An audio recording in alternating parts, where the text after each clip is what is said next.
E a análise da PEC do estouro na Comissão de Constituição e Justiça do Senado vai ficar para a semana que vem. Segundo o presidente da comissão, o senador Davi Alcolumbre, antes é necessário compatibilizar o texto com a Câmara. E isso significa principalmente chegar num consenso sobre o valor e o prazo da proposta. Sobre este assunto, a gente conversa agora ao vivo com o professor de Economia da PUC, também economista, chefe da Genial Investimentos, o José Márcio Camargo. Professor, um bom dia. Bom dia, Jairo. Bom dia, Marcela. Prazer estar aqui com vocês. Para a gente começar, professor, quais os impactos que a PEC atual, em 198 bilhões de reais, pode trazer para a economia do país a partir do ano que vem? Bom, em primeiro lugar, quer dizer, 198 bilhões de reais corresponde a aproximadamente 2% do PIB. Ou seja, vamos estar aumentando o nosso déficit fiscal da ordem de 50% em relação ao que a gente vai ter nesse ano de 2021. Desculpe, de 2022. Então, quer dizer, é um aumento substancial no déficit fiscal e quando você tem aumento no déficit fiscal, você tem três formas de pagar esse aumento. A primeira forma é aumentando a carga tributária, ou seja, aumentando os impostos. A outra forma de pagar é aumentando a dívida pública. E a terceira forma de pagar é aumentando a taxa de inflação. As três formas de pagar são muito negativas. Aumentar a carga tributária significa menos crescimento. Aumentar a dívida pública significa taxas de juros e desvalorização cambial mais elevadas. E, finalmente, quer dizer, então, o efeito vai ser certamente muito negativo, né? Quer dizer, nós vamos ter um aumento de taxa de juros, provavelmente, vamos ter uma desvalorização cambial, pressão sobre a taxa de inflação, o que vai provavelmente forçar o Banco Central a voltar a aumentar a Selic ao longo de 2023, quando a expectativa antes da PEC era de redução da Selic em 2023. Professor, bom dia, obrigada por falar com a gente. Como que fazer essa conta, né? Ter a responsabilidade fiscal e social, qual seria um número razoável? Ou tem aí também nessa conta outros fatores? Não, quer dizer, basicamente o grande problema é o seguinte: o Brasil é um país que é viciado em gastar. Porque o governo brasileiro é viciado em gastar. O Brasil, quer dizer, o governo brasileiro gasta 40% do PIB todos os anos. Você fala, mas o Brasil é um país pobre, precisa de fazer gastos sociais. É verdade, mas tem um monte de outros gastos que não estão, que são direcionados para os grupos de renda mais alta. Por exemplo, a gente tem 4% do PIB que é gasto, quer dizer, que é subsídio fiscal para empresas que pagam menos impostos do que deveriam.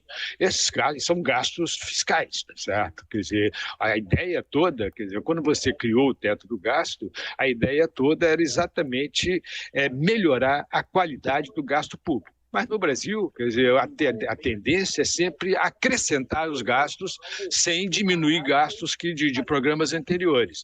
E o que acontece é que isso não tem limite. Quer dizer, então, o ponto não é responsabilidade social. Acho que o Brasil gasta uma parte substancial do seu orçamento com políticas sociais, só que não necessariamente atinge os mais pobres, tá certo? Nem todos os gastos sociais que são feitos pelo governo brasileiro está direcionado para os mais pobres. Os grupos de renda média também são beneficiados por esses gastos sociais. E esse é que é o problema. Professor, pelo que eu entendi, na sua opinião, sem reorganização das contas públicas e sem corte nas despesas, seria o equivalente a enxugar gelo. Exatamente. Vou te dar um exemplo concreto, né? Quer dizer, o Brasil tem o abono salarial. O que é o abono salarial? O abono salarial é que todos os trabalhadores que ganham menos de 2 salários mínimos têm direito a um salário adicional no final do ano pago pelo governo, tá certo? Escuta, os grupos, quer dizer, as pessoas que ganham menos de 2 salários mínimos são trabalhadores formais e não são pobres, tá certo? A pobreza no Brasil está muito mais abaixo, quer dizer, a linha de pobreza está muito abaixo de 2 salários mínimos, ou seja, então você está transferindo renda para um grupo que não é um grupo de pessoas pobres. Então, esse é um ponto importante. Da mesma forma, quer dizer, quando você paga imposto de renda, você desconta os seus gastos com saúde, educação e etc. Quem paga imposto de renda não é pobre. e você está pagando menos imposto, apesar de não ser pobre. Esse tipo de coisa, uma coisa em cima da outra, tá certo, é que gera esse excesso de gastos públicos na economia brasileira. E isso, obviamente, quer dizer, alguém tem que pagar. E, como eu já disse, quer dizer, a forma de pagar o déficit público é via aumento de dívida, aumento da taxa de inflação, tá certo? Aumento da carga tributária. Não tem outro jeito. Professor, tem vários nomes sendo cotados, né, para assumir o Ministério da Fazenda, entre eles Fernando Haddad, também falou-se também sobre o vice-eleito Geraldo Alckmin e também outros nomes técnicos. Nomes como Fernando Haddad ou até o vice-eleito Geraldo Alckmin, que são nomes políticos, né? Claro, cada um com a sua peculiaridade, com a sua diferença. Como que o mercado e os economistas avaliam isso? Olha, quer dizer, eu acho que não tem nenhum problema ser um nome político para o Ministério da Fazenda. Você vê que o ministro Palocci era um nome político e foi um excelente ministro da Fazenda. Eu acho que não tem nenhum problema. O problema é quer dizer, quais são as ideias que vão ser implementadas caso um político seja ministro da Fazenda. Quer dizer, não tem nem, acho que seja o ex-governador Alckmin, seja o ex-prefeito Fernando Haddad, quer dizer, o problema é qual é a história destas pessoas do ponto de vista de suas ideias de política econômica. Então, quer dizer, o ex-prefeito Fernando Haddad, por exemplo, os investidores reagiram muito mal quando quando começou a surgir o boato de que ele seria o escolhido. Por quê? Porque, quer dizer, ele não tem uma história muito compatível com a ideia de responsabilidade fiscal, certo? O vice-presidente eleito Geraldo Alckmin, os investidores já reagiram positivamente. Por quê? Porque ele tem uma história mais compatível com responsabilidade fiscal.